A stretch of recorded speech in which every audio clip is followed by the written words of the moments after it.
live on KPRC-TV and the KPRC2 Plus live stream. The news starts now. We're going to work nonstop around the clock until we get all of our customers back on, but we are confident in hitting our goal for today. Right now, 6 only on 2, one of CenterPoint's executive vice presidents is giving an update on restoration efforts for the more than 1.2 million customers still without power. Good evening, and thank you for joining us. I'm Keith Garvin. Good evening. I'm Daniela Guzman. We are hearing your frustrations. We are taking them directly to CenterPoint. KPRC2's Gage Goulding joining us now. And Gage, Houstonians want to know when their power will be restored. They're tired of waiting. They're hot. They're frustrated. They're all losing money from all the bad food from their refrigerator. What does CenterPoint have to say? Well, I got to say, I'm one of them. I don't know if y'all are as well, but I will tell you that Executive Vice President over at CenterPoint, Jason Ryan, he is too. He does not have power at home. He told us that during that interview that was live on air and on the KPRC2 Plus live stream at 4 o'clock. He does not have power, so he gets the frustration.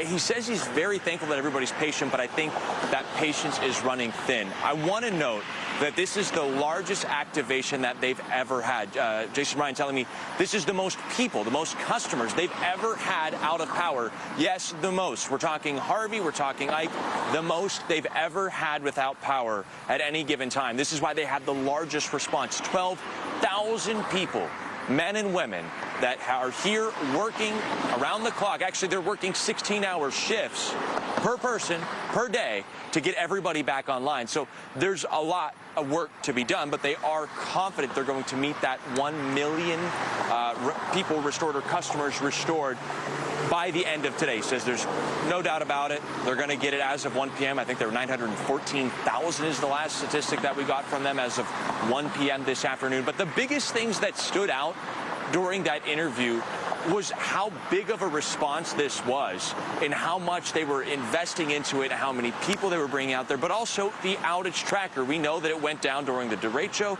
We know that it failed. We talked to Jason Ryan, the same guy, a month ago, right?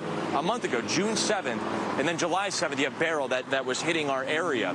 So we talked to him a month prior, and he said that was unacceptable, and that will never happen again. And actually, I quote, he says that the community and their customers will not give them that grace again. And he took it very seriously. I asked him about it again today, and he said they have an outage tracker map up, but I know there's already been a lot of words about it and maybe some complaints about it. Well, don't worry. This isn't the final or the permanent outage tracker. The new outage tracker, you promised a new outage tracker, and maybe a little bit quicker than you would have wanted to try it out. Are you happy with the new outage tracker, and is this the solution to make sure people are informed? So the outage tracker map that we put up last night is still a temporary fix that shows kind of in groups where you are in our restoration process. We will update that map 3 times a day at noon, 12 noon, at 4 p.m., 8 p.m. We will update it 3 times a day. Starting tomorrow, we will have estimated restoration times that's more granular than what you see there today.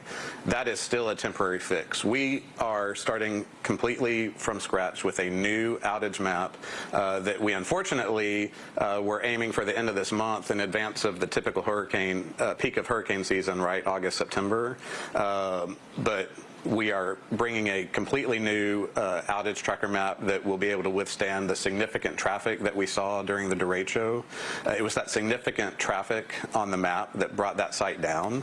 We knew if we put that same site back up, it would not meet customer expectations this go around either.